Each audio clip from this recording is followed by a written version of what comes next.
안녕하세요. 2025년 8월 25일 월요일입니다. 여러분이 보내주신 자료들 오늘도 저희가 깊이 한번 파헤쳐 보겠습니다. 네, 안녕하세요. 오늘 저희가 좀 주목해 볼 키워드는 바로 재조정인 것 같아요. 아, 재조정. 네네. 네. 겉으로는 뭐 K컬처다, 기술 혁신이다 해서 화려해 보이지만 그 밑에서는 뭔가 노동 환경이라든지 세대 간의 가치관, 또 경제 구조, 정치 권력, 사회 시스템까지 뭔가 좀 근본적인 변화, 또 균형을 찾아가는 그런 움직임들이 느껴지거든요. 맞습니다. 여러 분야에서 기존의 틀 같은 것들이 좀 흔들리고 새로운 균형점을 찾아가는 과정이라고 볼 수 있겠죠. 네, 그래서 오늘 다룰 주제들이 바로 이런 재조정의 여러 모습들을 보여줄 것 같습니다. 우선 노동법 개정 문제부터 시작해서요. Z세대의 부상, 또 블록체인 기술 확산, 기후 대응 투자, 이런 경제 사회 구조의 변화를 먼저 좀 살펴볼 거고요. 네, 그리고 또 정치의 권력 지형도 빼놓을 수 없죠. 이복현 금감원장의 발언이라든지 특검 수사 상황, 또 정상회교까지. 이것도 결국은 어떤 재편 움직임으로 볼 수 있을 것 같고요. 맞아요. 그리고 마지막으로는 외국인들이 우리 사회를 어떻게 보는지, 또 그 이면에 좀 어두운 면이죠. 사이비 종교 문제나 부패 의혹 같은 것들, 이런 걸 통해서 우리 사회의 가치나 시스템이 어떻게 또 재조정되고 있는지도 한번 짚어보겠습니다. 네, 정말 폭넓은 주제들이네요, 오늘. 자, 그럼 이 거대한 재조정의 현장 속으로 지금부터 함께 들어가 보시죠. 우선 경제, 사회 영역의 재조정, 여기서부터 시작해 볼까요? 최근에 국회를 통과한 법안이죠. 이른바 노란봉투법.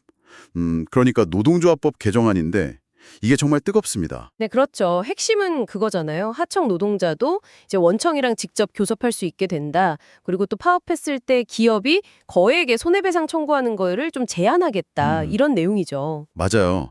그런데 이걸 두고 경제계에서는 우려가 상당하더라고요. 특히 뭐 그룹사 전체로 교섭이 확대될 수도 있다. 이러면서 소위 회장님 나와라 상황이 진짜 벌어질 수 있다. 이런 걱정들. 네, 그런 우려가 있죠. 또 뭐 하청이랑 원청이랑 중복으로 교섭해야 하는 거 아니냐. 산업 안전 문제는 어떻게 되냐. 뭐 기업들이 떠안을 리스크가 너무 커진다. 이런 지적들이 계속 나오고 있고요. 근데 이게 사실 뭐랄까 노동권 강화랑 기업 경영 유연성 사이에 아주 오래된 줄다리기 같기도 해요. 맞습니다. 근데 그 양상이 좀 변했죠. 예전에는 물리적인 힘으로 좀 노조 활동을 억압했다면 최근에는 말씀하신 대로 손배 가압류 폭탄이라고 하잖아요. 네네, 액수가 어마어마했죠. 그렇죠. 쌍용차 때 47억, 최근에 하나오션 하청은 470억. 이건 사실상 노동운동을 재정적으로 그냥 압박해서 위쪽시키려는 그런 수단으로 쓰여왔다는 비판이 많았거든요. 그러니까 이 법은 그런 좀 과도한 재정적 압박을 아까 말씀하신 대로 재조정해보려는 시도라고 볼 수 있습니다. 단순히 그냥 노동자 보호 차원을 넘어서는 의미가 있다는 말씀이시네요. 네, 더 근본적으로는 지금 산업구조가 되게 복잡하잖아요. 원청, 하청, 그 밑에 또 하청. 이런 상황에서 과연 진정 사용자, 그러니까 실질적인 영향력을 행사하는 사용자가 누구냐? 이 질문을 던지는 법안이라고 봐요. 아, 책임 소재를 좀 더 명확히 하려는 거군요. 그렇죠. 기업들이 우려하는 회장님 나와라 상황이나 중복 교섭 문제 같은 건 어쩌면 이런 책임 소재를 다시 조정하는 과정에서 나타나는 좀 필연적인 마찰일 수도 있고요. 물론 뭐 국제노동기구 ILO 기준 같은 것도 고려해야 하고 또 우리 현실에 맞는 균형점을 찾는 게 중요하겠죠. 네, 그게 과제입니다. 그리고 또 주목할 만한 게 기업이 손배 청구 포기하면 배임 아니냐 이런 주장이 있었는데 이번 개정안에 면책 조항을 넣어서 기업이 소송 취할 길을 열어줬다는 점 이것도 좀 봐야 합니다. 아, 실제로 그래서 현대제철이나 한화오션 같은 곳들이 이미 소송 취하 움직임을 보이고 있다는 소식도 들리고요. 네, 맞습니다. 그런 변화들이 있죠. 자, 이렇게 노동 환경이 재조정되는 것과 맞물려서 이 환경의 또 다른 주역이죠. 젊은 세대, 특히 G세대의 생각이나 가치관, 이것도 중요하게 봐야 할 것 같아요.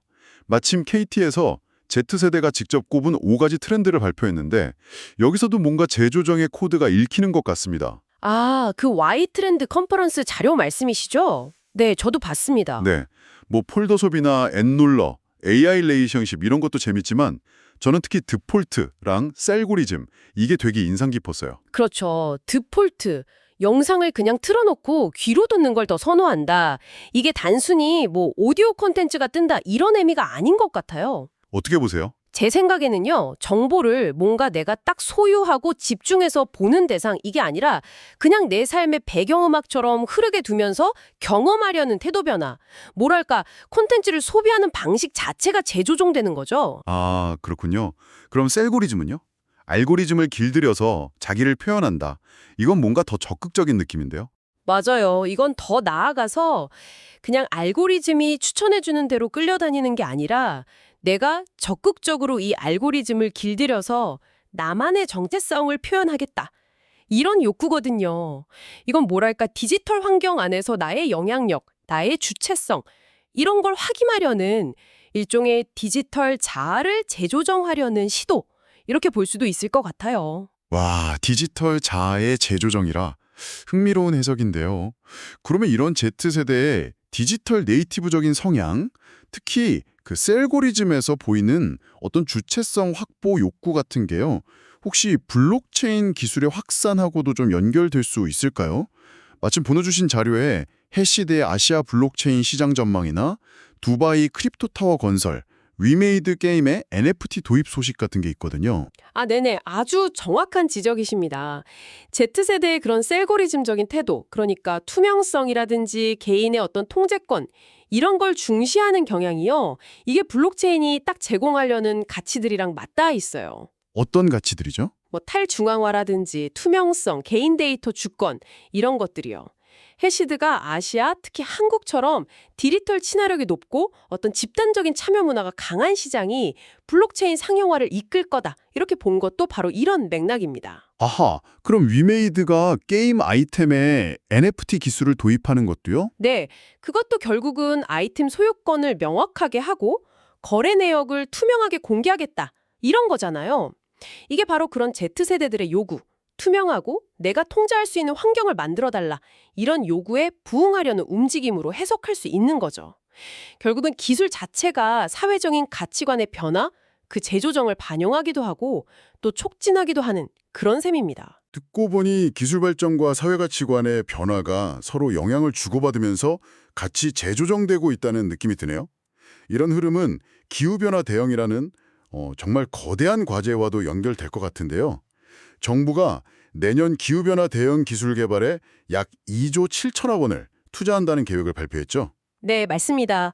이 투자도 단순히 그냥 환경 문제 해결하자 이런 기술 개발 차원을 넘어서는 의미가 있다고 봐야죠. 어떤 점에서요? 아까 이야기했던 Z세대가 중시하는 가치 소비, 그러니까 환경이나 사회적 책임을 따지는 소비 트렌드 있잖아요. 네네, 있죠. 그리고 또 기업들한테 투명하게 ESG 경영 정보를 공시하라는 요구도 점점 커지고 있고요. 이런 것들과 다 맞물려 돌아가는 겁니다. 예를 들면 블록체인 기술을 써서 탄소 배출량을 투명하게 추적하고 관리하는 시스템 개발 같은 거요. 이런 것도 포함될 수 있겠죠. 아, 그렇군요. 결국 이 기후기술 투자는 그냥 환경 규제가 강화되니까 마지못해 따라가는 수동적 대응을 넘어서요. 지속 가능성을 우리 사회의 핵심 가치로 삼는 새로운 산업 생태계로 우리 경제 구조 자체를 능동적으로 재조정하려는 그런 시도라고 봐야 합니다. 네, 지금까지 노동환경부터 Z세대 문화, 블록체인 기술, 그리고 기후 대응까지 이 모든 경제 사회적인 재조정의 흐름들을 살펴봤습니다. 자, 이런 흐름들이 여러분의 일과 삶에는 또 어떤 영향을 미치고 있을지 잠시 생각해 보시는 것도 좋을 것 같습니다. 자, 이렇게 경제 사회 구조가 크게 재조정되는 움직임 속에서요. 이걸 뒷받침하거나 혹은 반대로 제동을 걸 수도 있는 게 바로 정치와 권력의 역학관계 아니겠습니까? 그렇죠. 모든 변화에는 결국 정치적인 힘겨루기가 따르기 마련이니까요. 네. 마침 이복현 금융감독원장의 상법 개정 관련 인터뷰 내용이 있었는데 여기서 그 단서를 좀 찾아볼 수 있을 것 같아요. 굉장히 강한 의지를 보이더라고요. 네, 저도 봤습니다. 발언 수위가 상당히 높았죠. 주주가치 보호는 노조나 연금 개혁만큼 중요한 과제다. 뭐 이렇게 얘기하면서 만약에 이 법안이 거부되면 외국인 투자자들이 한국 시장에 미련을 버릴 수도 있다. 이렇게까지 강하게 말했거든요. 와, 그 정도까지요? 네, 여기서 우리가 주목해야 할 건 바로 코리아 디스카운트 해소 문제입니다. 아, 그 고질적인 문제요? 우리나라 기업들 주가가 해외 비슷한 기업들에 비해서 낮게 평가받는 거? 맞습니다. 이걸 바로잡겠다는 건데 이게 단순히 뭐 법 조항 몇 개 바꾸는 그런 기술적인 문제가 아니라는 거죠. 어떻게 보면 한국 자본시장의 오랜 관행, 특히 그 대주주 중심의 지배구조를 근본적으로 재조정하겠다 이런 선언에 가깝습니다. 듣고 보니 그렇네요. 지배구조 자체를 바꾸겠다는 거니까. 그렇죠. 물론 뭐 그 과정에서 이사들 책임 부담이 너무 커지는 거 아니냐 이런 단기적인 부작용 우려도 분명히 있어요. 하지만 장기적으로 봤을 때 한국 경제의 신뢰도를 높이려면 이건 불가피한 선택이다. 뭐 이런 인식이 깔려 있는 걸로 보입니다. 네, 그리고 이 원장 인터뷰에 삼부토건 주가 조작 의혹 수사 관련 내용도 있었죠. 아, 네. 그 얘기도 했죠. 거래소에서 공식 통보하기 전부터 이미 내부적으로 검토를 해왔었고 수사 속도를 높이려고 전담팀 인원도 보강했다. 그러면서 4월 안에 처리하는 게 목표다. 뭐 이렇게 밝혔더라고요. 특히 이종호 씨 같은 특정 인물뿐만 아니라 수백 개 계좌를 추적하고 있다. 또 원희룡 전 장관이나 김건희 여사 관련 의혹도 지휘고와 막론하고 원칙대로 조사하겠다. 이렇게 강조했고요. 네. 이 사법토건 수사 이게 또 지금 한창 진행 중인 내란 의혹 특검 수사랑 맞물려서 봐야 할 것 같아요. 아, 그렇죠. 시기적으로도 그렇고. 네. 권력 주변의 어떤 불투명성, 그리고 책임성, 이걸 재조정하려는 사회적 요구가 지금 얼마나 커졌는지를 보여주는 딱 그런 사례라고 봅니다. 특검이 한덕수 전 총리 영장을 청구하고 또 다음 타겟으로 박성재 전 법무부 장관이나 최상목 전 부총리 같은 사람들이 거론되는 상황.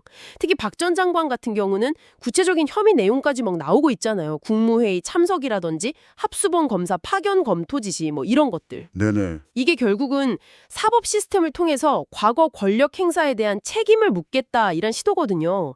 물론 뭐 수사 결과는 끝까지 지켜봐야겠지만 이 과정 자체가 정치 권력과 사법 시스템 간의 관계를 다시 설정하고 또 국민적인 신뢰를 회복하려는 아주 힘겨운 재조정 과정의 일부다 이렇게 봐야 할 것 같습니다. 이렇게 국내 정치 지형이 아주 격렬하게 재조정되는 상황은 당연히 대외 관계에도 영향을 미치겠죠. 네, 그럴 수밖에 없죠. 마침 이재명 대통령이 최근 일본, 미국 순방 관련 자료들이 있었는데 이걸 보면 좀 알 수 있을 것 같아요. 특히 일본 언론의 평가가 좀 흥미롭던데요. 처음에는 반일 몬스터 뭐 이런 식이었다가 실용적이고 개방적인 파트너라는 즐거운 놀라움으로 바뀌었다 이런 평가가 나왔어요. 네, 그 점이 눈에 띄죠. 그리고 또 17년 만에 공동 발표문에 그 1998년 김대중 오부치 선언 계승 문구를 넣었잖아요. 통절한 반성과 마음으로부터의 사죄라는 표현이 담긴 이건 분명히 관계 재조정의 신호라고 볼 수 있습니다. 하지만 일각에서는 그 표현이 좀 약한 거 아니냐 이런 비판도 있긴 하더라고요. 네, 그런 시각도 있죠. 근데 호사타 유지 교수의 분석처럼요. 그 표현 수위를 약간 조절한 게 지금 일본 내에서 정치적으로 좀 어려운 상황에 처한 이시바 총리를 배려한 뭐랄까 전략적인 선택일 수도 있다는 겁니다. 아, 강경파 반발을 좀 줄이면서 관계 개선 의지는 보여주려는. 그렇죠. 그런 거죠. 그러니까 양국 관계 개선이라는 큰 방향은 잡았지만 여전히 국내 정치 변수라든지 과거사 문제 같은 아주 민감한 지점들을 안고 가는 조금은 불안정한 재조정 상태다. 이렇게 볼 수 있습니다. 트럼프 행정부의 통상 압박에 공동 대응해야 한다는 현실적인 필요성도 작용했을 거고요. 네, 물론입니다. 그런 이해관계도 맞아 떨어졌겠죠. 근데 미국과의 관계 재조정은 훨씬 더 복잡해요. 트럼프 대통령의 예측 불가능성은 뭐 말할 것도 없고 마르코 루비오 같은 공화당 내 강경파들의 압박도 상당하거든요. 그래서 이례적으로 대통령 비서실장까지 미국으로 급파된 거군요. 네, 그만큼 지금 국제 질서의 재조정이 얼마나 급박하고 또 어려운 상황인지를 보여주는 단적인 예라고 할 수 있습니다. 우리 국익을 최대한 지키려는 총력전인 셈이죠. 네, 결국 국내 정치든 국제 관계든 지금 우리는 상당한 불확실성 속에서 새로운 균형점을 찾아가는 그런 재조정의 시기를 통과하고 있는 것 같습니다. 자, 이런 과정에서 국가 시스템에 대한 여러분의 신뢰는 또 어떻게 변화하고 있을까요? 자, 이번에는 시선을 조금 더 넓혀서요. 한국 사회 자체의 모습, 그리고 그 안의 가치들이 어떻게 재조정되고 있는지 한번 살펴보겠습니다. 흥미로운 자료가 하나 있었어요. 외국인들이 한국의 좀 의외의 제품들에 열광한다 이런 내용인데요. 아, 그거 저도 봤어요. 유튜브 동네 사람들 채널 분석 자료 말씀하시는 거죠? 네, 맞아요. 뭐 다이소 손톱깎이 세트나 아기 포대기, 발 각질 제거기, 심지어 등산복까지 일기가 있다고 하더라고요. 네, 재미있는 현상이죠. 근데 이게 단순히 뭐 가성비가 좋다, 디자인이 예쁘다 이것 때문만은 아닐 거예요. 그럼 뭘까요? 예를 들어서 선크림이나 클렌징 폼이 인기 있는 건 한국의 그 높은 미용 기준, 그리고 관련 산업이 얼마나 발전했는지를 보여주는 거고요. 또 고양이 사료나 반려동물 용품에 대한 관심이 높다는 건 그만큼 한국의 팬분화가 선진국 수준으로 올라왔다는 걸 보여주는 거죠. 아하, 일상적인 제품 속에 그런 사회 문화적인 맥락이 담겨 있다는 거군요. 그렇죠. 어쩌면 우리 한국인들이 너무 당연하게 여기던 그런 일상의 모습들, 그 안에 담긴 라이프 스타일 자체가 하나의 되게 매력적인 K 컨텐츠로 받아들여지면서 글로벌 기준을 새롭게 재조정하고 있는 건지도 모릅니다. 뭐 거창한 문화뿐만 아니라 아주 소소한 일상까지 스며드는 좀 더 깊은 차원의 문화 확산이라고 할까요? 네. 하지만 이렇게 밝게 빛나는 K-라이프 스타일 이면에는 여전히 우리가 해결해야 할 어두운 그림자도 존재하죠. 넷플릭스 다큐멘터리 나는 신이다 시즌2를 통해서 다시 한번 큰 충격을 준 JMS, 사이비 종교 집단 문제가 대표적인 예일 것 같습니다. 네, 맞습니다. 보내주신 자료들을 보면요. 이게 단순한 종교 혼자를 넘어서는 것 같아요. 다큐 제작진은 신도를 9명이나 침투시키려고 했다거나 검찰에 증거 제출하는 걸 조직적으로 방해했다거나 이런 건 사회 시스템 자체에 대한 도전이거든요. 심지어 전직 검찰총장이나 국무총리급 유력 인사와의 유착 의혹까지 제기되면서 파문이 더 커지고 있죠. 네, 이 JMS 문제는요. 아까 잠깐 언급했던 건진법사 관련 의혹하고 좀 연결해서 생각해 볼 필요가 있어요. 어떤 점에서요? 우리 사회의 투명성이나 공정성 시스템이 얼마나 취약할 수 있는지를 보여주는 일종의 경고등 역할을 한다는 점에서요. 권력 주변에 형성된 어떤 비선 조직이라든지 특정 인물의 영향력이 어떻게 사법 시스템이나 공직 인사에까지 개입할 수 있는지에 대한 의혹들이 계속 나오는 거잖아요. 건진법사가 검찰 인사에 개입했다는 측근 진술이나 김건희 씨와의 이력서 관련 문자 내역, 또 관련 수사를 맡았던 특정 검사에 대한 의문 제기 같은 것들 말씀이시죠? 네, 맞습니다. 이게 단순한 과십거리가 아니라는 거죠. 특정 인물이나 집단이 마치 법 위에 군림할 수 있는 것처럼 비춰진다면 이건 사회 시스템 전체의 신뢰를 근본적으로 흔드는 아주 심각한 문제입니다. 이런 문제들을 우리가 정면으로 마주하고 해결하려는 노력 없이는 진정한 의미의 사회적 재조정은 불가능하다고 봅니다. 더 나아가서 윤석열 전 대통령의 건강 문제나 인지능력 관련 의혹, 또 김충식 씨 메모에서 불거진 이재명 대표 피습 사건과의 연관성 의혹 같은 것들, 아직 진실규명이 필요한 이런 부분들도 우리 사회가 좀 투명하게 마주하고 넘어가야 할 과제들이겠죠. 네, 그런데 이런 충격적인 사건들을 접하면서 우리가 놓치지 말아야 할 마지막 관점이 하나 더 있습니다. 어떤 걸까요? 바로 피해자들에 대한 시선입니다. 조미든 목사님이 지적하신 것처럼요. JMS 같은 곳에서 어렵게 벗어난 분들이 있잖아요. 근데 이분들이 오랜 기간 세뇌와 통제 아래 있다가 사회로 나왔지만 주변에서 너도 좀 이상한 사람 아니냐라는 식의 2차 가해에 시달리는 경우가 많다는 거예요. 정말 안타까운 현실이네요. 네. 그래서 우리도 그분들이 왜 애초에 그런 환경에 놓이게 되었는지 그 구조적인 문제를 좀 이해하려고 노력하고 또 그분들이 잘 회복해서 사회에 다시 정착할 수 있도록 돕는 그런 사회적인 지지 시스템을 마련하는 것. 이것이야말로 상처받은 우리 공동체를 치유하고 더 건강한 사회로 나아가기 위한 가장 중요한 재조정 과제가 아닐까 싶습니다. 네, 오늘 저희는 정말 한국 사회의 다양한 얼굴들을 마주한 것 같습니다. 세계가 주목하는 그런 역동적인 변화의 모습도 있지만 그 이면에는 뿌리 깊은 문제들과 씨름하면서 힘겹게 새로운 균형을 찾아가는 모습도 공존하고 있다는 걸 확인했네요. 이 모든 것이 바로 지금 한국 사회가 겪고 있는 거대한 재조정의 과정이라고 할 수 있겠습니다.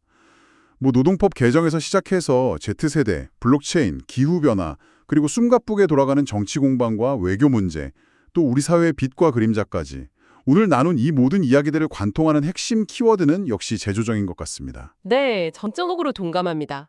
뭔가 과거의 방식이 더 이상 통하지 않는 지점에서 새로운 규칙과 균형, 그리고 새로운 가치를 찾아 나서는 그런 격동의 시기라고 할까요? 네, 맞아요. 오늘 다룬 모든 이슈들이 결국은 기존의 어떤 구조나 규범에 대한 도전이고 또 더 나은 시스템, 더 많은 투명성을 향한 열망을 보여주는 것 같아요. 그게 노동자의 권리든 기업의 책임이든 정치 권력의 투명성이든 아니면 낡은 관행과의 결별이든 말이죠. 이 모든 재조정의 과정에서 나타나는 여러 갈등과 논쟁이야말로 우리 사회가 앞으로 나아갈 방향을 결정짓는 아주 중요한 동력이 될 거라고 봅니다. 자, 마지막으로 여러분께 이런 질문을 하나 던지면서 마무리할까 합니다. 앞서 이야기 나눴던 Z세대의 셀고리즘 기억하시죠? 네, 기억합니다. 스스로 자신의 디지털 환경을 적극적으로 만들고 통제하려는 그런 경향 말입니다.